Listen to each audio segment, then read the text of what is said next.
is here, and Deputy Assistant Secretary Castro Ramirez. I'd like to address an issue to you briefly that was touched on in your prepared testimony, and also Mr. Westmoreland brought this up, and your predecessor in your position made a public commitment at a February 2014 Moving to Work Summit in support of extending for 10 years all MTW contracts for public housing authorities with rental assistance utilization rates of 90% or higher.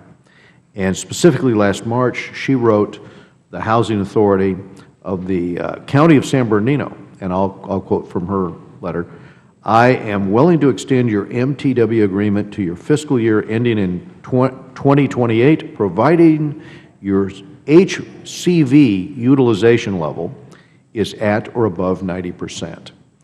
And she continued in that letter, "An amendment to the MTW agreement is being drafted for those agencies that are already demonstrating a high utilization level and will be provided as soon as possible."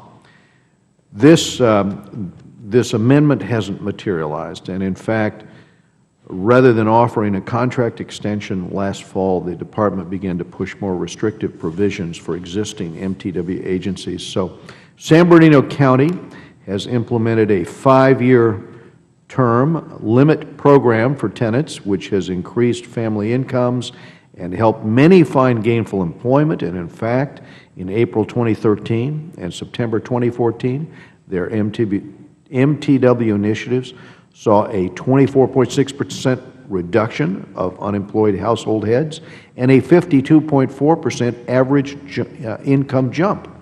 So the current uncertainty created by HUD threatens this success. Many of these 5-year contracts now extend beyond the scheduled 2018 MTW expiration date. San Bernardino does not know whether they will keep their program flexibility past 2018 and whether they can fulfill current commitments to their tenant families. And Deputy Assistant Secretary, can you explain, particularly since HUD committed to doing this 16 months ago, why MTW agencies like San Bernardino's have not been granted an extension, provided they are well run, their utilization rate exceeds 90%, and HUD is not disputing their funding formula?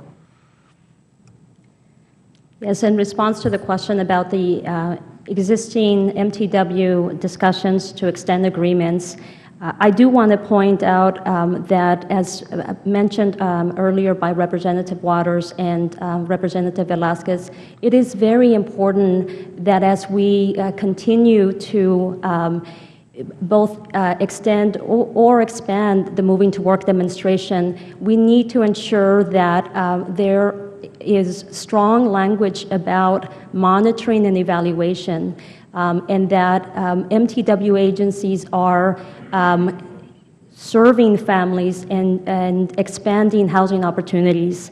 And the ongoing discussions that are happening with the 39 agencies have enabled us to be able to identify 4 new things that are important in ensuring the success of MTW. One is that the discussions that we're having with the 39 agencies includes updating administrative and legal requirements. The second is ensuring that there is a strong evaluation component. The third is addressing funding inequities that affect a few of the agencies. Right. And lastly, that there is strong language about how we're going to ensure that families are being served. But when could we expect to see an amendment to the current MTW agreement? That's the question for me, because it doesn't make sense for HUD to let well-run agencies twist in the wind. So my hope was that it could be resolved very expeditiously. Our hope is that that could also be achieved, Representative Royce. In fact, we have provided the draft language to all 39, the draft contract language to all 39 agencies just in the last 2 weeks. So maybe in a couple of months, what do you think? We are hoping that that can be done. We have provided the contract language that includes these 4 principles that I've just outlined for you. Okay. Well, let's hope it could be done very soon, and I appreciate your good efforts if it can be, and thank you so much. Thank you. The gentleman yields back. With that, we're going to go vote. We expect to be back in 30 to